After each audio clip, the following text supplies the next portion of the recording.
प्यारे विद्यार्थियों, आज जिस विषय पर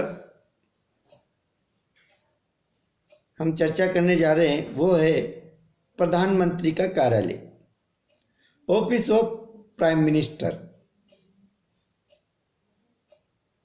क्योंकि आप सब जानते हैं भारत में संसदीय कार्यप्रणाली के कारण दोहरी कार्यपालिका पाई जाती है और उसमें प्रधानमंत्री वास्तविक कार्यपालिका का प्रतिनिधित्व करता है। अर्थात यूं कहें कि पूरे भारत के शासन व्यवस्था की जो मुख्य कड़ी है वो प्रधानमंत्री है। अतः प्रधानमंत्री के द्वारा जितने भी कार्य संचालित किए जाते हैं, जितने भी निर्णय लिए जाते हैं, जितने भी कानून एवं नीति निर्धारण, योजनाएं, परियोजनाएं बनाई जाती है, उन सबको प्रशासनिक स्वीकृति प्रदान करना, प्रशासनिक परामर्श प्रदान करना, ये सभी कार्य प्रधानमंत्री के कार्यालय का होता है। प्रशासकीय पक्ष के रूप में ये कार्यालय प्रधानमंत्री और उसके मंत्रियों, राष्ट्रपति, राज्यपाल, मुख्यमंत्री और विदेशी प्रतिनिधियों का बीच एक कड़ी के रूप में काम करता है। विकास कैसे हुआ इस प्रधानमंत्री के कार्यालय का? ब्रिटेन में प्रधानमंत्री के निजी सचिवालय का प्रारंभ 1939 में प्रधानमंत्री चर्चिल द्वारा किया गया।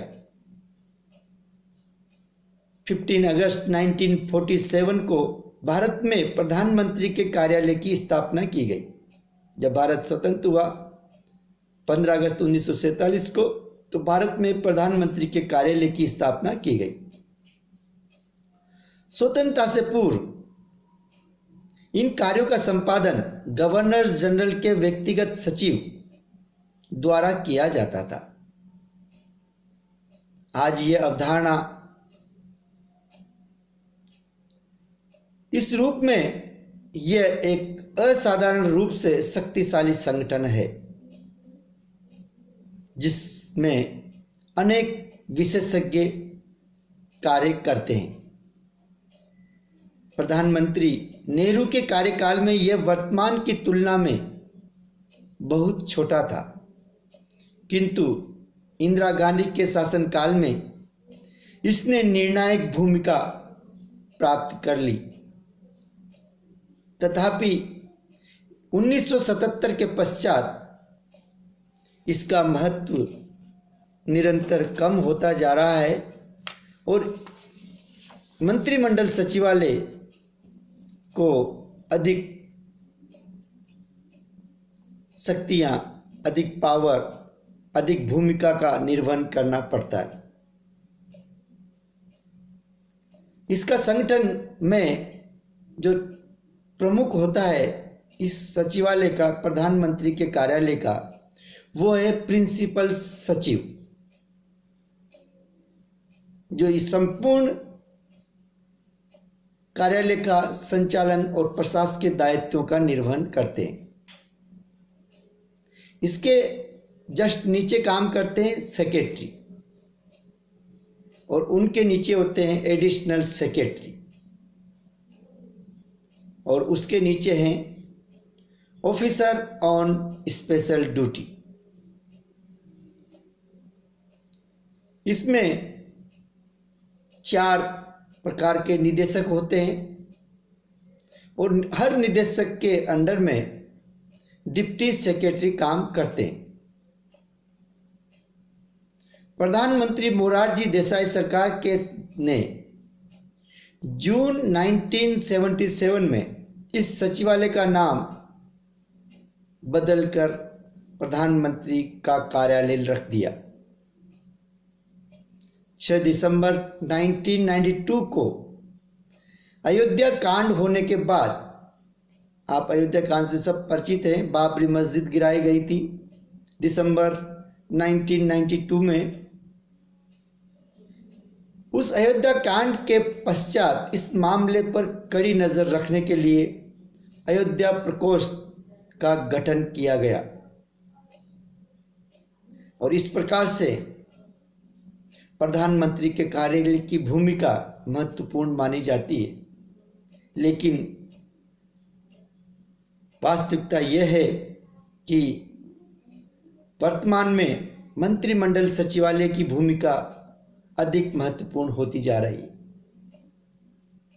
संक्षिप्त में इसके कार्यों का हम वर्णन करेंगे। पहला कार्य है कार्य व्यापार नियमों संबंधी कार्य।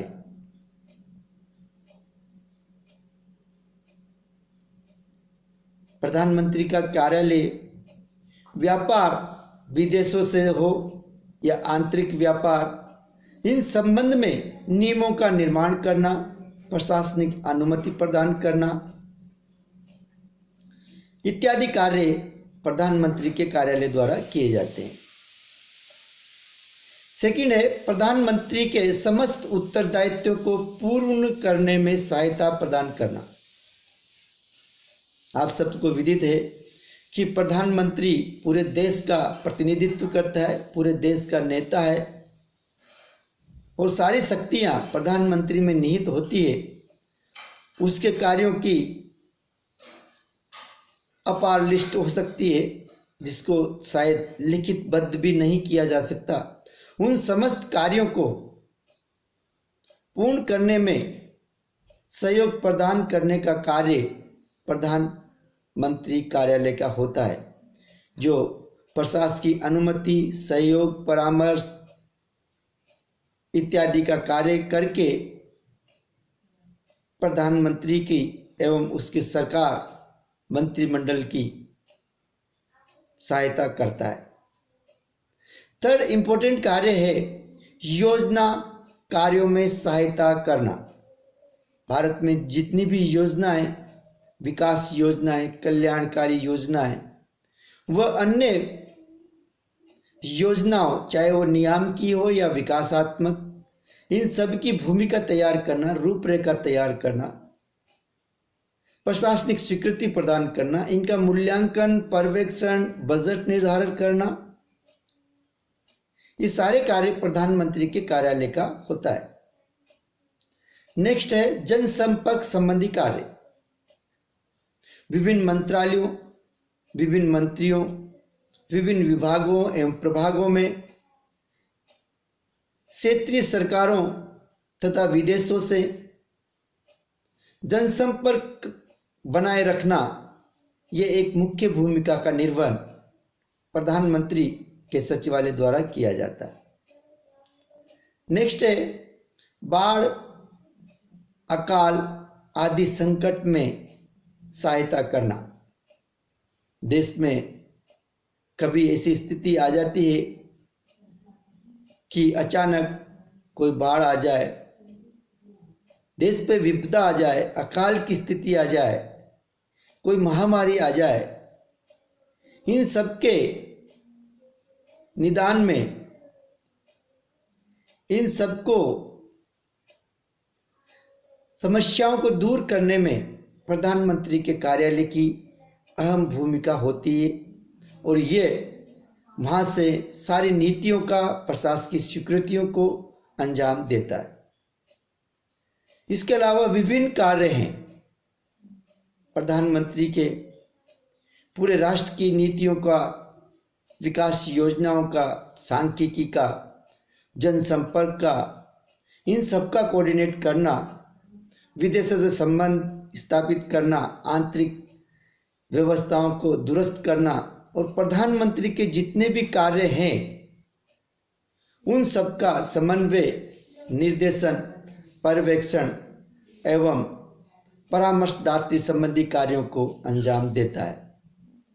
इस प्रकार हम कह सकते हैं कि प्रधानमंत्री का कार्यालय प्रधानमंत्री के समस्त कार्यों को संपादित करने में उनका सहयोग, परामर्श एवं सहायता करता है, जिसके अभाव में प्रधानमंत्री अपने कार्यों को पूर्ण रूप से संचालित नहीं कर सकते। इस रूप में कहा जा सकता है कि प्रधानमंत्री का कार्यालय बहुत ही महत्वपूर्ण भूमिका का निर्वहन करता है। Thank you.